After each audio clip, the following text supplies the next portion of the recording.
Merhaba arkadaşlar, YouTube kanalıma hoş geldiniz. Dün gerçekleşmiş olan Apple etkinliğinde hangi yenilikler tanıtıldı, hangi donanımlara yer verildi? Kısaca size bu videoda bunlardan bahsetmeye çalışacağım. Öncelikle AirPods Pro 3'lerdeki yeniliklerden, sonra Apple Watch'taki yenilikler ve son olarak da yeni iPhone'lardan bahsedeceğiz arkadaşlar. Videoda istediğiniz bölümlere atlayabilmeniz için size aynı zamanda zaman damgalarını da aşağıda bırakacağım. Dolayısıyla istediğiniz ürünle ilgili yeniliklere direkt o kısma tıklayarak ulaşabileceksiniz. Gelin hep beraber yenilikte tanıtılan donanımların özelliklerine geçelim.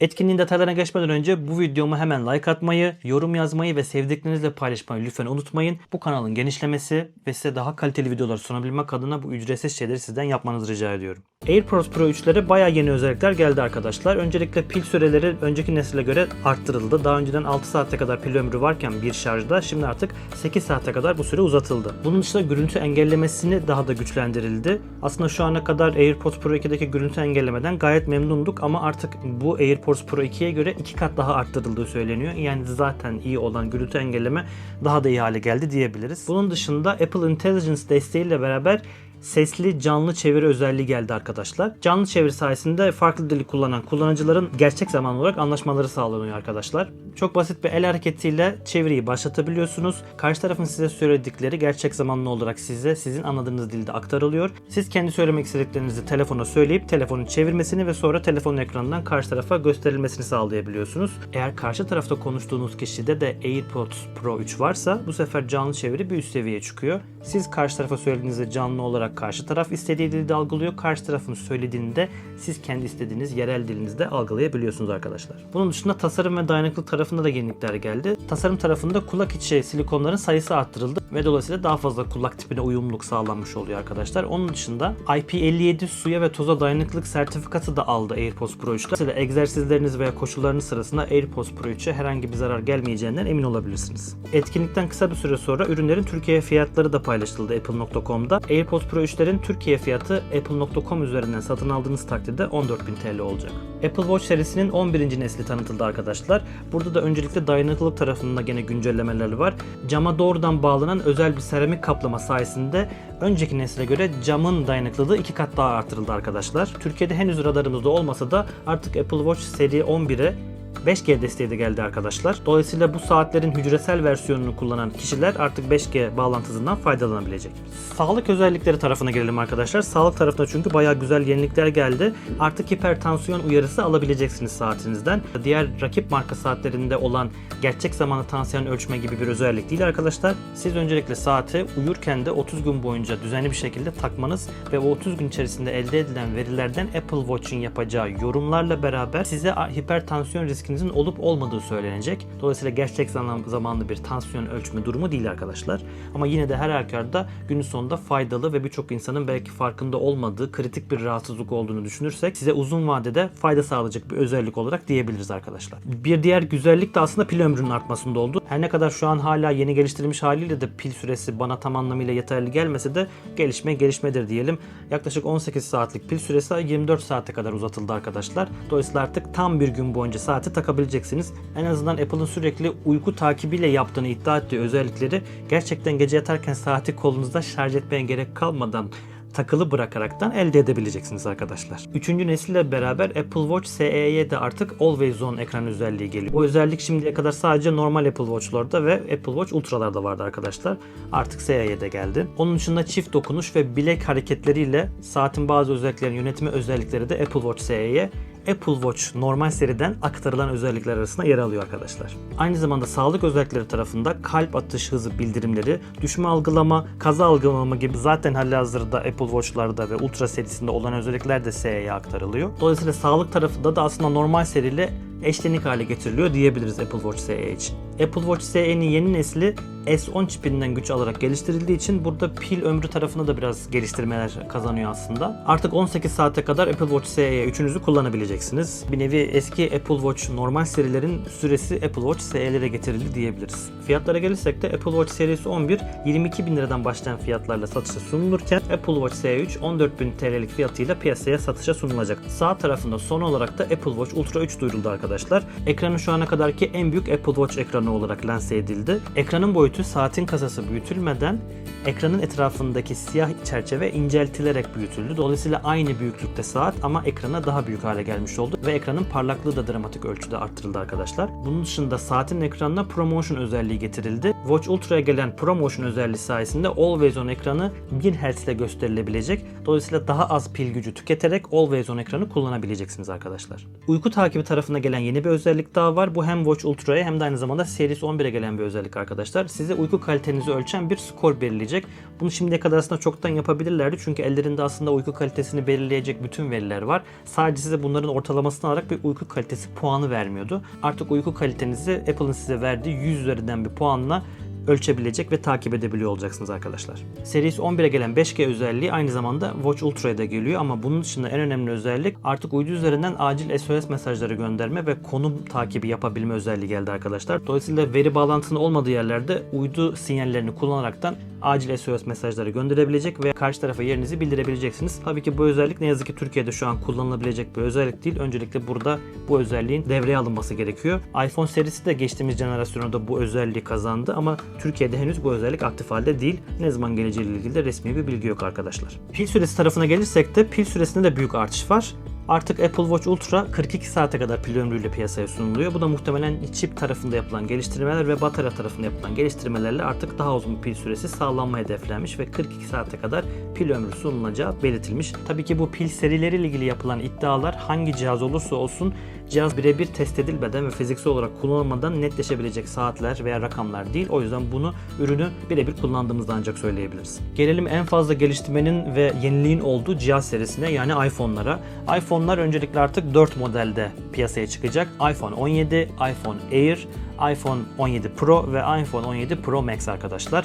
Gördüğünüz gibi iPhone 17 Plus artık yok. Onun yerine iPhone Air geldi diyebiliriz. iPhone 17'de benim en çok sevdiğim taraflardan bir tanesi sadece Pro serisine has tutulan ve artık en sonunda düz serilere yani 17 serisine de gelen ProMotion desteği arkadaşlar. Benim iPhone Pro serisi kullanmamdaki en büyük sebeplerden bir tanesi ProMotion ekran olması. Yani 120 Hz destekleyen ekran olmasıydı. Artık bu 17 serisine de geldi ve nihayet dedirten bir yenilik oldu arkadaşlar bu.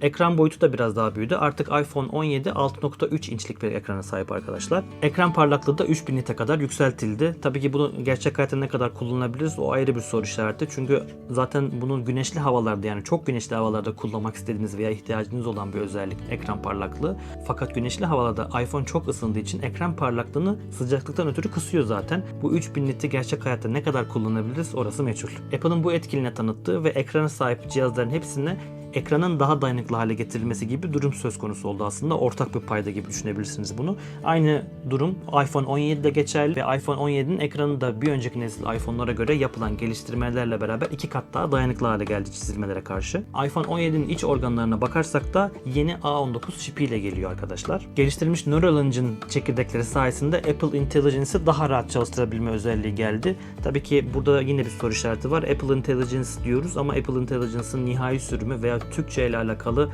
şu tarihte gelecekle ilgili sorularımız hala cevapsız arkadaşlar. iPhone 17'de kullanılan A19 çipinin enerji verimliliği sayesinde bir önceki iPhone'a göre 8 saat daha fazla video oynatma özelliği kazandı iPhone arkadaşlar. Tabii ki bu 8 saat daha fazla oynatıyor, 10 saat daha fazla video oynatıyor terimleri çok gerçek hayatı temsil eden rakamlar değil. Gene bu da diğer tarafta dediğim gibi telefonu veya cihazı elimize alıp gerçek hayatta kullanmadan söyleyemeyeceğimiz, kesin yorum yapamayacağımız durumlar. Ama sonuçta bir gelişme var. Ne kadar olduğunu cihazı birebir kullandığımızda anlayacağız. Bunun dışında hızlı şarj tarafında da geliştirmeler var. Artık 20 dakika hızlı şarjla %50 şarj olabiliyor iPhone'lara. Gelelim kamera tarafına. iPhone'lar kamera tarafında da büyük geliştirmeler kazandı. iPhone 17, Air veya Pro ve Pro Max olsun hepsinin kameralarında geliştirme var arkadaşlar. Yeni 48 megapiksel Fusion Ultra geniş kamera ile iPhone 16'ya göre çözünürlüğü 4 katına daha çıkarmışlar arkadaşlar. Gelelim ön kamera tarafına. Ön kamera tarafında da büyük geliştirmeler var. Center Stage ön kamera sayesinde daha esnek kadrajlama ve stabilizasyon sunuluyor arkadaşlar. Daha önceki iPhone serilerinde kullanılan görüntü sensörleri dikdörtgen şeklindeyken artık kare şeklinde bir sensöre geçildi. Artık sensör kare olduğu için telefonu dikey tutarken de sanki yatay tutarmışçasına genişliği elde edebiliyorsunuz. Dikey tuttuğunuzda yapay zeka yani Apple Intelligence desteğiyle eğer tek kişi çekiyorsanız sizi sadece kadraja alıyor. Eğer yanınıza ikinci, üçüncü, dördüncü gelirse kadrajı genişleterekten sanki yatayda çekmişsiniz gibi bütün herkesi kapsayacak bir kadrajı otomatikman sizi ayarlayabiliyor. Tabii ki bu özelliği Apple Intelligence geldiğinde ne kadar verim çalıştığını gene kullanarak göreceğiz arkadaşlar. Bu otomatik kadrajlama özelliği FaceTime'a da bir katkıda bulunacak. FaceTime görüşmelerinizde kamera kadrajı sürekli sizde tutmaya çalışacak ve dolayısıyla siz telefonu oynatmanıza gerek kalmadan sürekli ana kadrajda olabileceksiniz arkadaşlar. Bu seneki iPhone serilerinin hepsinin depolamaları 256 GB'dan başlıyor arkadaşlar. Yani hangi modeli alırsanız alın minimum 256 GB depolamayla gelecek ve iPhone 17'nin Türkiye'deki başlangıç fiyatı da 78.000 TL olacak arkadaşlar. Gelelim hakkında en fazla dedikodu çıkan ve en fazla hengame olan iPhone modeline, iPhone Air. İnceliğiyle çok ön plana çıkan bir telefon. Daha önceki dedikodulardan da hatırlarsanız 5.6 mm'lik kalınlığı ile bugüne kadarki en ince iPhone oluyor arkadaşlar. Çok hafif ve çok ince bir cihaz. iPhone Air gücünü A19 Pro işlemciden alıyor arkadaşlar. Yani Pro serisinde kullanacak olan işlemci Air'de de yerini buluyor aynı zamanda. iPhone 17 Air'e özel dayanıklılık tarafında ekstra geliştirmeler var. iPhone 17'de seramik kaplamayla güçlendirilmiş olan ekran iPhone 17 Air'de de aynı şekilde var. Arkası da seramik kaplamayla güçlendiriliyor. Şu ana kadar genellikle cam kaplama kullanılıyordu hatırlarsanız. iPhone 17 Air'i daha da dayanıklı hale getirmek için sonuçta ince bir telefon. Arka tarafı da seramik kaplamayla güçlendirerek daha önceki iPhone modellerine göre 4 kat daha güçlendirdiğini iddia ediyor. Kablosuz bağlantı tarafında Apple iPhone Air'de kendi çipini kullanıyor arkadaşlar. Daha önceden iPhone 16e'de gördüğümüz Apple'ın kendi üretimi C1 modem iPhone Air'e C1X ile yani yeni bir üst modeliyle geliyor. C1X'in C1'den 2 kat daha fazla güçlü olduğu ve %30 daha az enerji tükettiği iddia ediliyor. Dolayısıyla hücresel veri tarafında daha verimli bir telefon olduğunu iddia ediyor Apple. Kameralar tarafında iPhone 17 ile aynı ana kameraya sahip. Bu sefer ama ikinci bir kamera yok. Tek bir kamera var. Yine 48 megapiksellik Fusion kamera sistemi kullanılıyor iPhone Air'de. Apple iPhone Air'de tek kamera kullanılmasına rağmen çift kamera kullanılmışçasına güzel fotoğraflar çekeceğini ve bu konuda çok iddialı olduğunu söylüyor. Tabi bunların hepsini cihaz gelince göreceğiz. Çift yakalama özelliği dediğimiz arka ile ön kamerayı çekimdeyken aynı anda kullanma özelliği de yenilikler arasında. Yani arka kamerayla bir olayı çekerken siz kendiniz de ön kamerayla videonun içerisine dahil edip dual kamera özelliğini kullanabileceksiniz arkadaşlar. iPhone Air enteresan bir şekilde sadece eSIM olarak bütün dünyada lansmanı yapılacak. Yani fiziksel sim takılabilen bir versiyonu olmayacak. Sadece eSIM ile çalışacak arkadaşlar. Gelelim pil ömrüne tabii ki. Çünkü iPhone Air bu kadar ince ise pil ömrü ne kadar olur diye hepinizin kafasında bir soru işareti vardı muhtemelen. Ben de dahil olmak üzere. Burada tam gün batarya denen gene esnek, ucu açık bir ifade kullanılmış. Ben muhtemelen bunun diğer iPhone 17 serisinden daha düşük bir rakam olduğunu düşünüyorum. Çünkü iPhone 17 için net bir pil ömrü verilmişken ya da net bir pil ömrü artışı belirtilmişken iPhone Air için sadece ve sadece tam gün pil süresi diye bir ifade kullanılmış.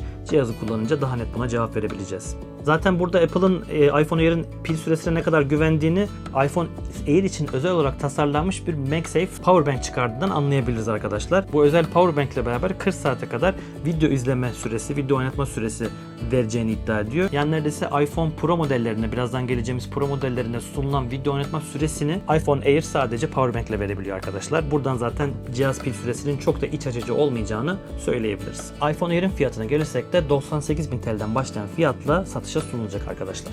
iPhone 17 Pro'yu ve Pro Max'i aynı kadraj altında size aktaracağım. Yani söyleyeceğim şeyler hem Pro hem de Pro Max için geçerli. iPhone 17 Pro'da A19 Pro işlemci kullanılacak. Fakat burada 19 Pro'nun bütün maharetlerini herhangi bir termal engelleme olmadan görebileceğimizi iddia ediyor. Çünkü soğutmaya büyük derecede önem verilmiş ve yeni bir soğutma teknolojisi. Yani yeni demeyelim, zaten daha önceden Android dünyasında yıllardır kullanılan, şu ana kadar çoktan geçilmesi gereken bir soğutma teknolojisiydi bence.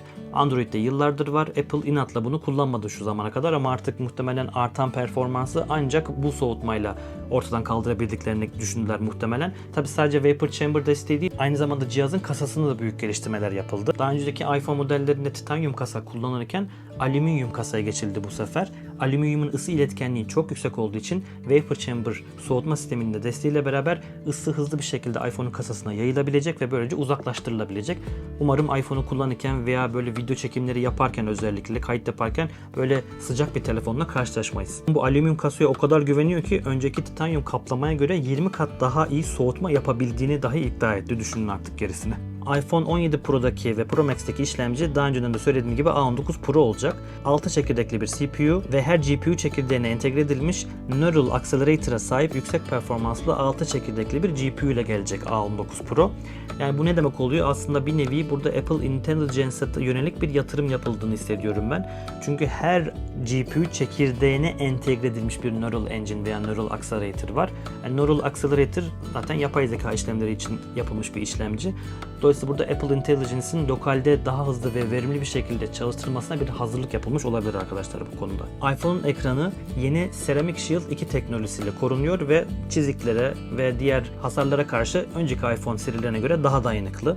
iPhone 17 Pro ve Pro Max'in ekranında Ceramic Shield 2 teknolojisi kullanılıyor arkadaşlar ve bir önceki nesilde kullanılan ekran teknolojisine göre 3 kat daha fazla sağlam olduğunu iddia ediyor Apple. Aynı şekilde 7 katmanlı bir yansıma önleyici kaplama ile de ekran yansımalarını büyük ölçüde azalttıklarını iddia ediyorlar. Pil ömrüne gelirsek de Apple tahmin edeceğiniz üzere iPhone 17 Pro Max ile şu ana kadarki en fazla pil ömrünü sunan iPhone'u getirdiğini söylüyor. Kamerayla gelirsek arkadaşlar, ön kamerası 18 megapiksellik bir center stage kamera, geniş görünüş alanı ve yüksek çözünürlük sunuyor. Arka kameralara gelirsek ilk kez tüm 3 arka kamerada 48 megapiksel Fusion kamera olarak dizayn edildi arkadaşlar. Geliştirilmiş görüntüleme işlem hatları sayesinde daha fazla detay sunduğunu iddia ediyor. Profesyonellere hitap eden video özellikleri tarafında da iPhone 17 Pro ve Pro Max'e Pro RAW desteği geldi arkadaşlar. ProRes RAW formatında video yakalama, özellikle post prodüksiyonda büyük esneklik sunan bir endüstri standardı olan video kodeği arkadaşlar. Bunun dışında Genlock desteği geldi arkadaşlar. Bu Genlock desteğini size en basit cümlelere şu şekilde anlatabilirim.